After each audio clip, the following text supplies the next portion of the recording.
So I've been having a lot of fun with the Black Ops 1 and Black Ops 2 ports ever since they were released. The ports do have some flaws that I'm not entirely sure how they got through like playtesting or something, but Black Ops 2 has like some really bad frame stuttering and issues with lobbies not, backfilling when people back out mid-match. And Black Ops 1 has some weird input delay sort of thing going on and also similar lag problems as well.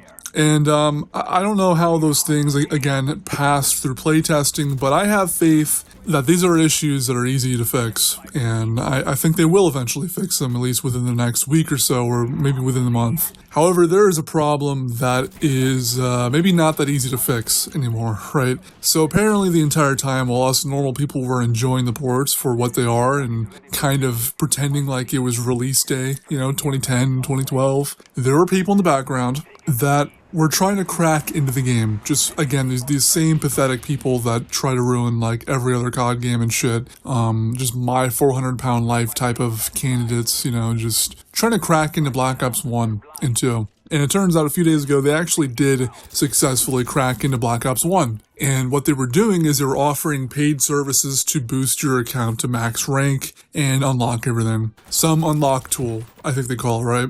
Now, this is an issue because, if the game just comes out, no one should be running around with maxed out weapons, maxed out fucking, just every, perk is a pro perk, gold in every weapon. That shouldn't really be happening within the first week of a game coming out. But that issue was just kind of a personal thing, like, oh, that guy has a gold Galil, he's definitely not legit. Whatever, right? But now it's reaching a point where it is starting to become a bit of a problem for everybody else. So now they're running infection lobbies, so I don't know what mode they typically go into. I played a few matches of TDM this morning. I didn't find any like modders in there, but there are lobbies where you don't even know it. But if you kill someone or if you die, you just get infinite XP and you rank up to max rank immediately. Now, this is not new. These have been going on since like Modern Warfare 2, 2009, I believe. I actually most commonly ran into these kinds of lobbies over there in that game back in the day. But it's definitely not pleasant for those who just want to grind and like experience a game as it was when it first came out. So some people were complaining about that, reasonably so. However, there are modders now that are being a little more facetious than normal.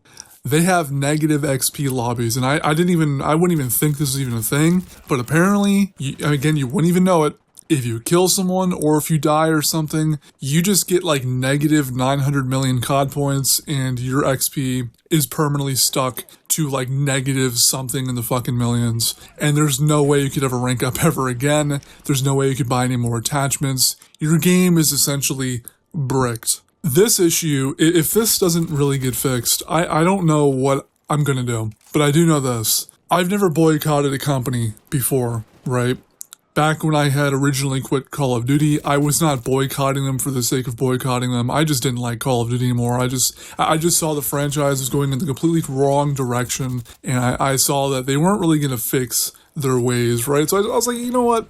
I'm going to quit Call of Duty. I'm going to keep playing Overwatch. I'm going to keep doing my own thing. And, fast forward years later, I come back because these ports come out, and it's like the first good thing that Activision has done in like over a decade.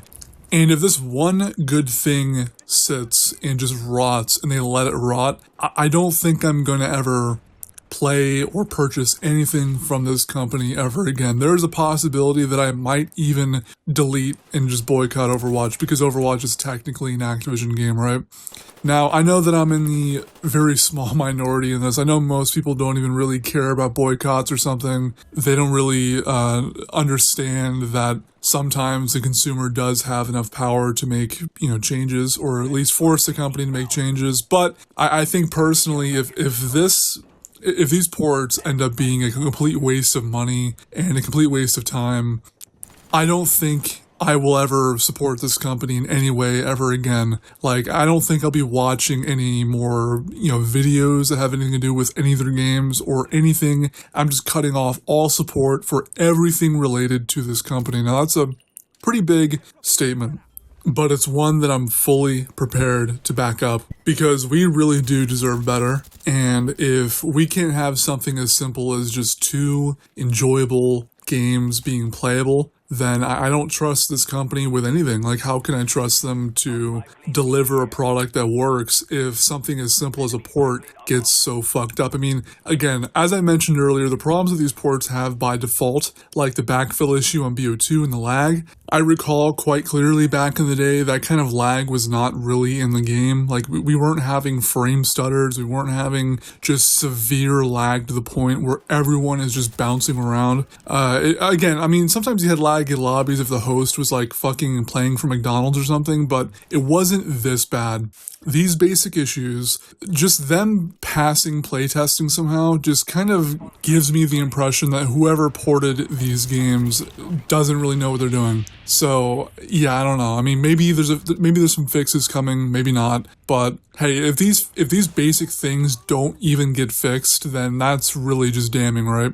So my fingers are crossed that these issues will be rectified, because I cannot imagine just how bad the backlash will be online, just given how many people bought these ports, given the fact that for the first time in PlayStation history, as far as I know, the release of a game actually broke the PlayStation Store, which, fun fact, if you didn't know that, the search function on the PlayStation Store was broken, and the PlayStation Store was broken, and it took forever to download anything on the PlayStation services because the servers were overloaded as soon as the 2 ports came out. And that's the first time that I've ever seen that person. I've been a PlayStation player since like 2013, right? I have not seen that before. And I think in order to break modern PlayStation servers like that, it would have to be tens of millions funneling in to buy these ports. I mean, these ports momentarily overtook GTA 6 on the fucking Play Store. It overtook everything. It was top 1 and top 2. So if the community just deadass got fucking scammed, I cannot imagine just how monumental the backlash will be if people decide to draw the line in the sand right here and say, you know what, I'm done. So yeah, that's it for this video. Hopefully things are fixed, like I said, and peace.